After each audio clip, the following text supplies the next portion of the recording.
Hello everyone, welcome to my YouTube channel. So our today's topic is role of cyclins and cyclin dependent kinase in cell cycle.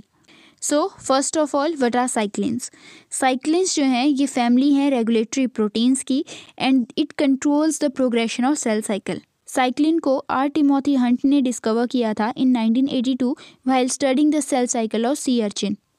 Cell cycle के दौरान cyclins की varying concentration की वजह से इनको cyclins नाम दिया गया. साइक्लिन और सीडीके जो हैं एक कॉम्प्लेक्स फॉर्म करते हैं और सेल साइकिल को रेगुलेट करते हैं in the coordinated manner. So next is what is CDK.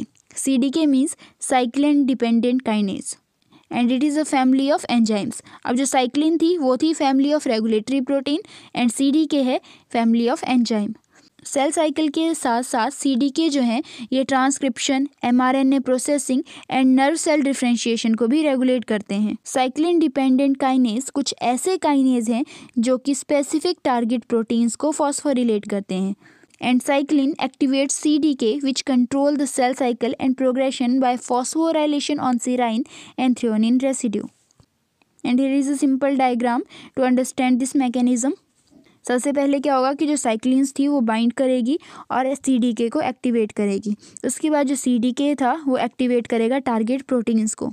Then cyclin destroy हो जाएगी and then CDK further regulate the cell cycle. इसमें जो साइक्लिन है वो एक रेगुलेटरी यूनिट के जैसे काम करती है, लेकिन जो सीडीके है वो एक कैटालिटिक यूनिट के जैसे काम करता है and act as a protein kinase. Then major classes of cyclins and CDK for the stage of cell cycle. तो जैसे G1 फेज के लिए साइक्लिन यूज होती है cyclin D and CDK4. G1 and S phase के लिए आ गई cyclin E and CDK2. S phase के लिए आ गई cyclin A and CDK2 and M phase के लिए आ गई cyclin B and CDK1. And this is a simple diagram for sale cycle. इसमें हमारे पास ये फेज आ गई G1, S, G2 and M. Then type of cyclins.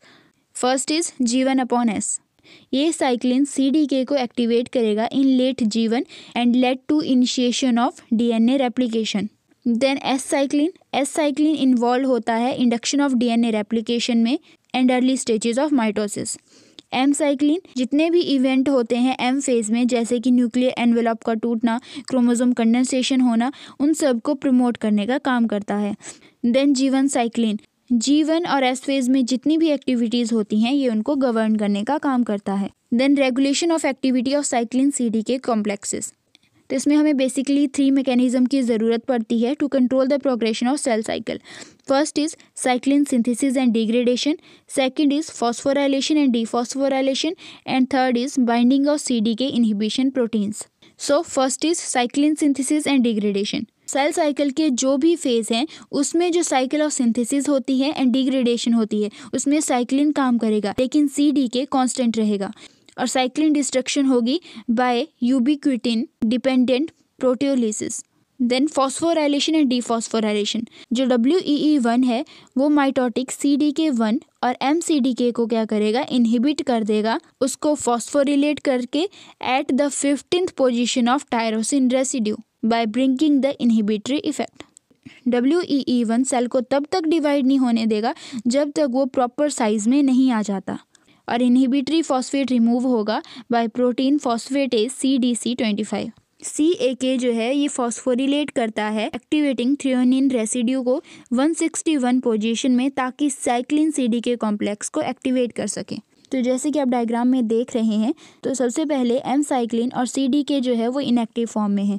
उसके बाद WEE1 आया. अब ये क्या करेगा, जो माइटोटिक CDK है उसको कर देगा इनहिबिट. और इनहिबिट कैसे करेगा कि 15th पोजीशन पे ले आएगा इनहिबिटरी इफेक्ट को. उसके बाद CAK जो है ये फॉस्फोरिलेशन कॉज करेगा एट 161 पोजीशन ताकि साइक्लिन और CDK कॉम्प्लेक्स जो है इसको एक्टिवेट कर सके. Then binding of CDK inhibition proteins that is CKI. तो जनरली हमारे पास 2 टाइप की CDK इनहिबिशन प्रोटीन्स होती हैं. First is CIP that is KIP family. इसमें हमारे पास आती हैं P21, P27, P57 और ये बाइंड करती हैं with ABDE CDK complex. And second is INK4 family. इसमें हमारे पास आती हैं P16, P15, P18, P19 target CDK4/6 association with cyclin D. लेकिन ये इनहिबिटर्स तब काम करते हैं जब म्यूटेशंस आती हैं, डिफॉर्मिटीज़ आती हैं और अनफेवरेबल कंडीशन आती हैं, ताकि सेल दोबारा ना डिवाइड हो जाए उन एबनॉर्मल फीचर्स की वजह से। So that's all about today. Thank you.